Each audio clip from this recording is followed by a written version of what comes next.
Kali ini, kita tidak akan membahas bagaimana seorang panglima perang Sabil menghancurkan markas-markas Belanda saat Perang Aceh. Bagaimana kehebatannya, strategi perangnya, keberaniannya, bahkan rasa cintanya terhadap tanah kelahirannya. Panglima Polem, Teku Umar, Cut Mutia, adalah sebagian kecil pahlawan kita yang gugur di Perang Aceh. Bahkan rakyat Aceh yang tak ikut berperang pun menjadi korban dari kekejamannya. Mereka semua gugur karena adanya sebab. Gugur karena pengkhianat bangsa.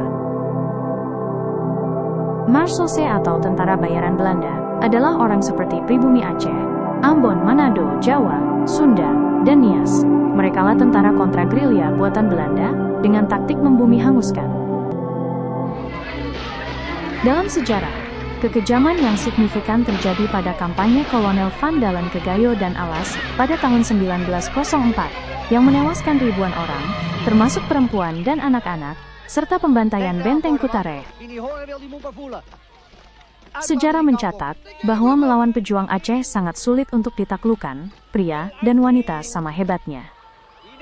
Tokoh-tokoh yang hebat dalam strategi perang, keberanian rakyat Aceh yang tertanam saat masa kecil, dan metode perang gerilya yang memaksa Belanda membentuk tentara Marsose. Perang Aceh adalah salah satu perang terlama yang dilakukan Belanda, tercatat hampir 31 tahun Belanda melawan rakyat Aceh.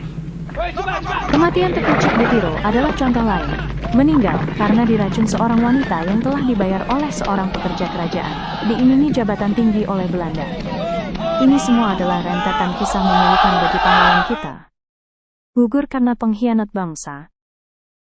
Kita tidak bisa berkata bahwa strategi itu licik, karena di alam perang setiap negara memiliki strategi yang berbeda, dan dengan tujuan memenangkan peperangan.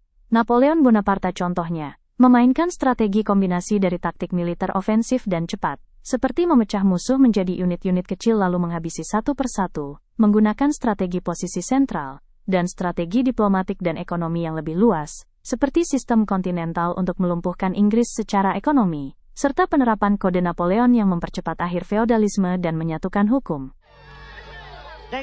Gugurnya para pahlawan Perang Aceh di tangan para pengkhianat adalah bukti, negara kita sangat kuat, sulit dikalahkan, dan mampu beradu strategi. Dan sejarah tidak akan pernah mencatat bahwa peperangan di negara ini bisa berlangsung ratusan tahun.